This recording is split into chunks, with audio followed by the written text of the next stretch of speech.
નિગમાનસે કો સર્વેશ્વરસ્યાખિલ શક્તિધામ્નઃ બ્રહ્માદયો યસ્ય વસે વસન્તિ તમ સ્વામિનારાયણમાનતોસ્મિ તમ સ્વામિનારાયણમાનતોસ્મિ. ઓમ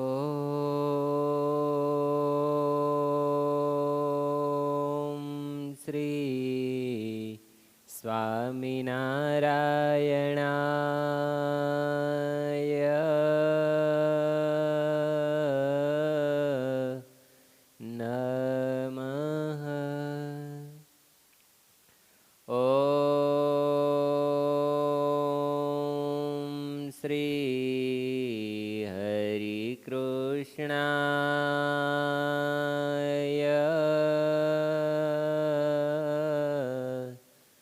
નમઃ.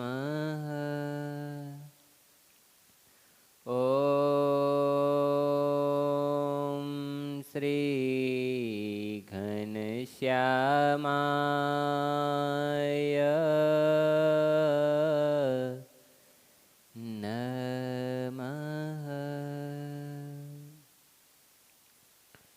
અને વળી શ્રીજી મહારાજે પ્રશ્ન પૂછ્યો છે, ભગવાનનું ધ્યાન કરતે થકે મનને વિશે અનેક પ્રકારના ભૂંડા ઘાટના તરંગ ઉઠવા માંડે. જેમ સમુદ્રના મોટા મોટા તરંગ ઉઠે તેમ ભૂંડા ઘાટ ઉઠવા લાગે, ત્યારે તે ઘાટને કેમ ટાળવા? પછી એનો ઉત્તર પણ પોતે કર્યો છે. જ્યારે એવા ભૂંડા ઘાટ થવા માંડે ત્યારે ધ્યાનને પડ્યું મૂકીને જીભે કરીને ઉચ્ચ સ્વરે નિર્લજ થઈને તાળી વજાડીને સ્વામિનારાયણ સ્વામિનારાયણ ભજન કરવું.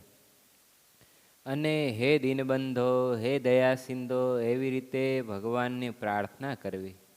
તથા ભગવાનના સંત જે મુક્તાનંદ સ્વામી જેવા મોટા હોય તેના નામ લઈને તેની પ્રાર્થના કરવી. તો ઘાટ સર્વે ટળી જાય ને નિરાંત થાય. પણ એ વિના બીજો એવો ઘાટ ટાળ્યાનો ઉપાય નથી. અને વળી શ્રીજી મહારાજે પ્રશ્ન પૂછ્યો છે, આ સત્સંગમાં જે અતિ મોટો ગુણ જણાતો હોય ને તે ગુણના સર્વે વખાણ કરતા હોય તો પણ તે ત્યાગ કરવા યોગ્ય હોય એવો કયો ગુણ છે? અને દોષ હોય ને તે ગ્રહણ કરવા યોગ્ય હોય એવો કયો દોષ છે? ત્યારે તેનો ઉત્તર પણ પોતે કર્યો છે. મુક્તાનંદ સ્વામી જેવા હોય તે સર્વથી સરસ વર્તમાન પાળતા હોય ને તેણે કરીને બીજા સંતને ઉદ્વેગ થાય કેમ જે એમની બરોબર વર્તાય નહીં. તે સારું એ ગુણ યદ્યપિ મોટો છે તો પણ તેનો ત્યાગ કરીને સર્વ સંતને બરોબર વર્તવું અને બરોબર વર્તવારૂપ દોષ છે તો પણ એનું ગ્રહણ કરવું. સહજાનંદ સ્વામી મહારાજની જય.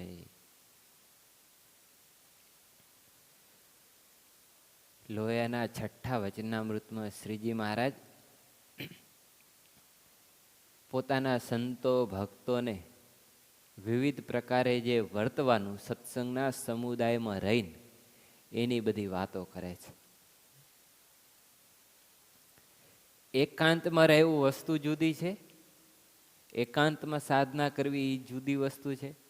અને ભેળા રહી સંતના મંડળમાં, ભક્તોના મંડળમાં ભેળા રહી અને ભગવાનને રાજી કરવા માટે સાધન કરવું, ભગવાનની આજ્ઞા પ્રમાણે રહેવું, એ વસ્તુ આખી જુદી છે.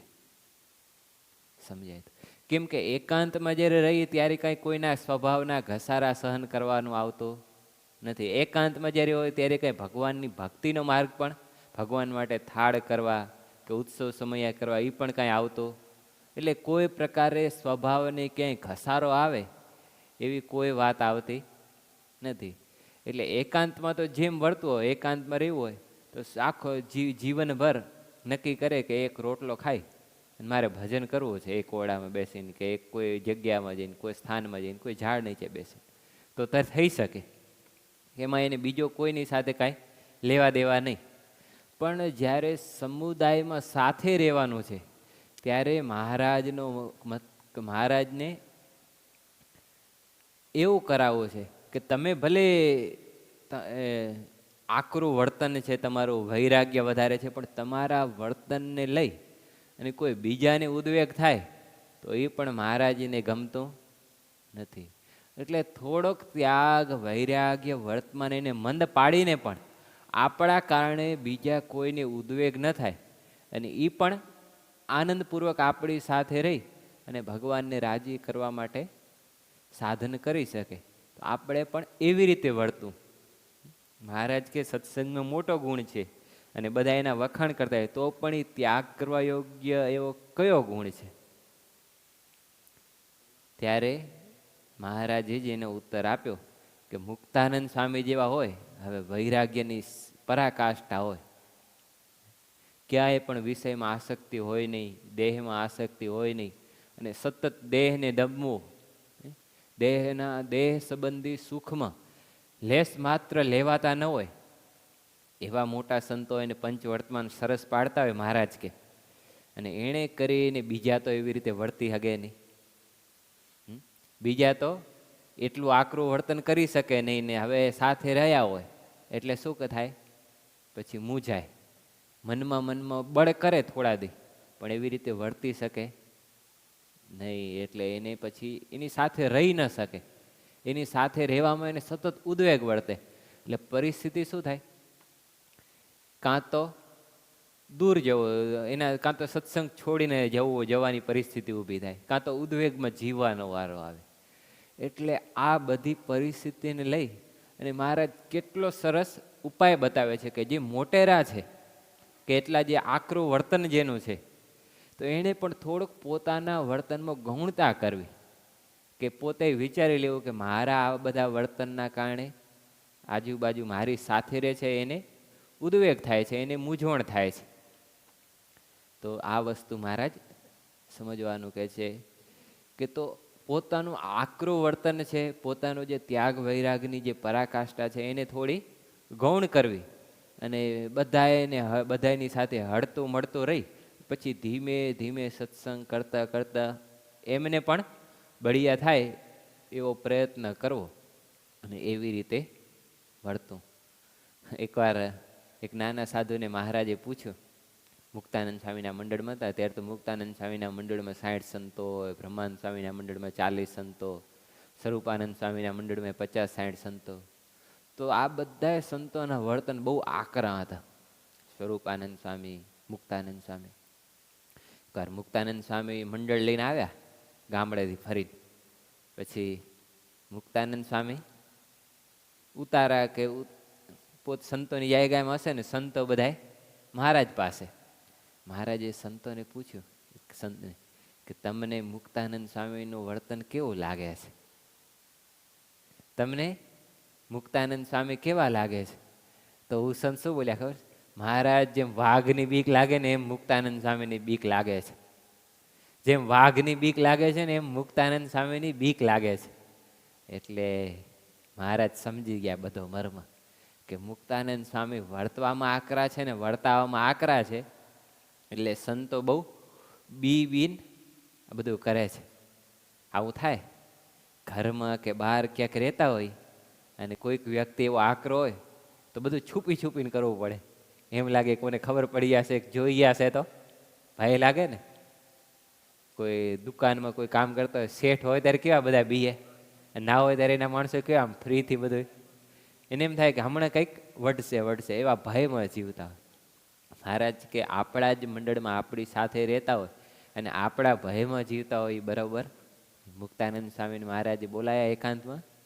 સ્વામી તમે કેવી રીતે વર્તો છો? પૂછ્યું. સ્વામી અને મહારાજે કીધું કે સ્વામી આવી રીતે તમે વર્તો છો એ બરાબર નહીં. સંતોને તમારે માની જેમ, તમે માની જગ્યાએ છો અને મા જેમ બાળકને સાચવે ને એમ તમારે તમારા મંડળના સંતોને સાચવવાના. એને બીક ન લાગવી જોઈએ, અંતરમાં અંતરાય ના આવવો જોઈએ. એને જે કાંઈ પણ કહેવું હોય ને, જે કાંઈ વાતનું સમાધાન કરવું હોય ને, તો પ્રેમથી તમારી પાસે આવીને કહી શકે એવા તમે સરળ વર્તો.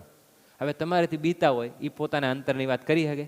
કોઈ દી સામે એને અંતરમાં કોઈ દોષ પીડતો હોય કે ક્યાંય આવું જેવું હોય કે કંઈ એની હૃદયમાં કંઈક ભાવના હોય કે મારે આમ કરવું છે, તો એ બીતો જો એ કેવી રીતે એની પાસે જઈને કહી શકશે કે મારે આમ કરવું છે? અને જો સરળ વર્તતો હોય અને હૃદય એકબીજાની સાથે મળી ગયા હોય તો સહજ સ્વાભાવિક કહી શકે કે સ્વામી મારે જરાક આમ કરવું છે, મને આ દોષ પીડે છે, મને આમ છે. હવે પહેલેથી જ વાઘ જેવી છાપ પડી ગઈ હોય તો એ તો કોઈ દિવસ કંઈક કહેવાનો જ નથી. અને મહારાજનો ખપો એટલે બિચારો બે બાજુથી મૂંઝવણમાં રહે, ના છોડીને જઈ શકે, ના સાથે રહી શકે. ના છોડીને જઈ શકે, ના સાથે રહી શકે. સતત મૂંઝવણમાં એને દિવસો વિતાવવા પડે.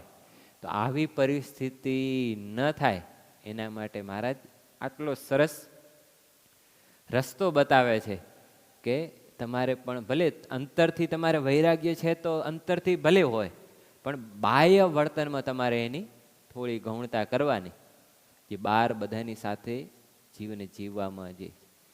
તો મુક્તાનંદ સ્વામી જેવા મોટા હોય તેણે પણ સરસ વર્તમાન પાડતા હોય. ઘણાને છે ને આમ તપનો વેગ ચડી જાય ને ઘણા એ સંતોમાં રહેતા હોય. મારે સંતોની વાત છે.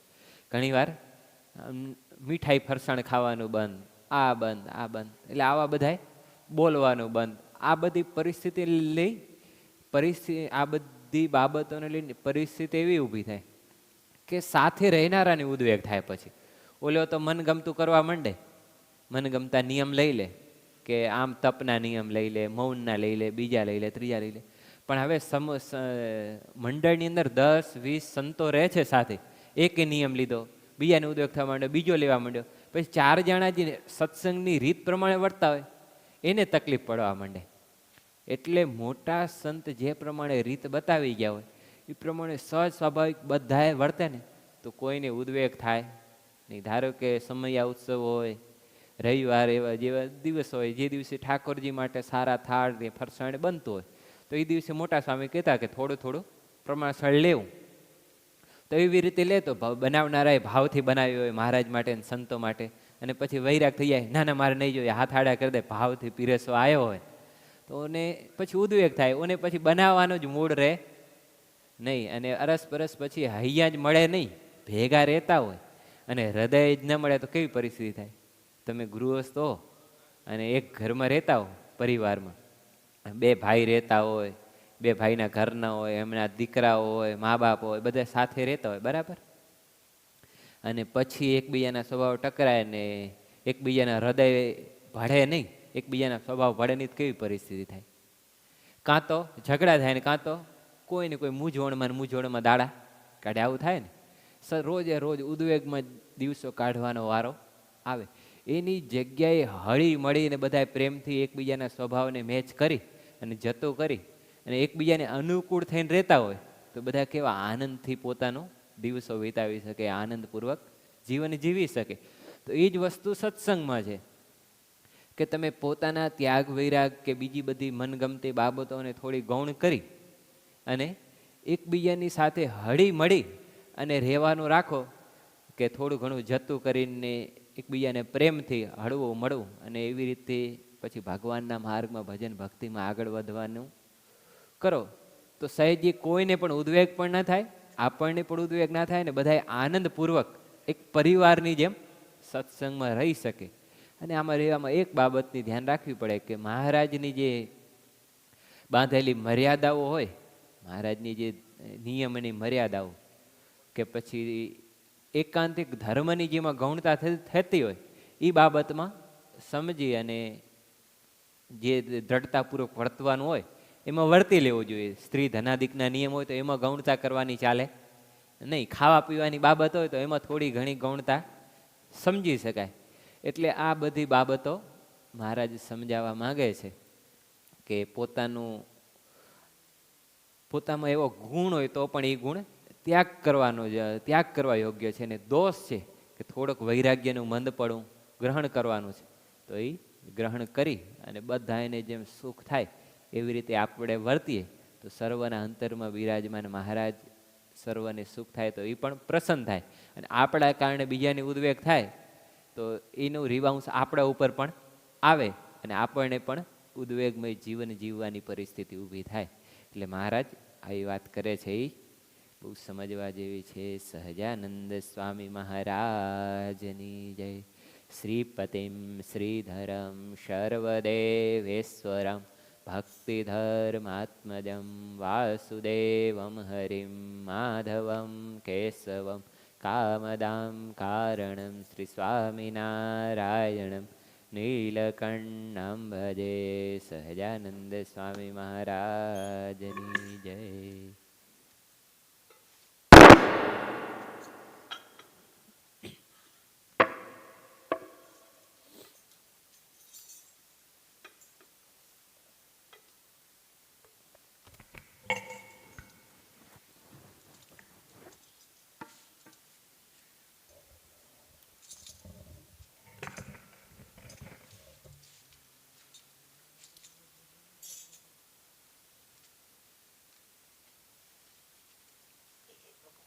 પાના નંબર 195.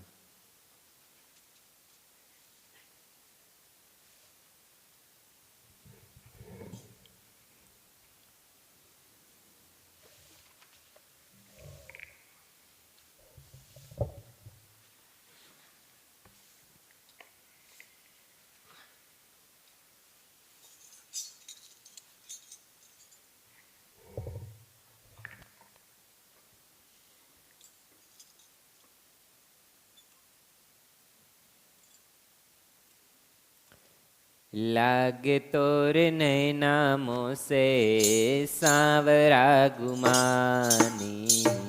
लागे तोरे नैना मोसे सांवरा गुमानी. लागे तोरे नैना मोसे सांवरा गुमानी. लागे तोरे नैना मोसे सांवरा गुमानी. सांवरा गुमानी. सांवरा गुमानी.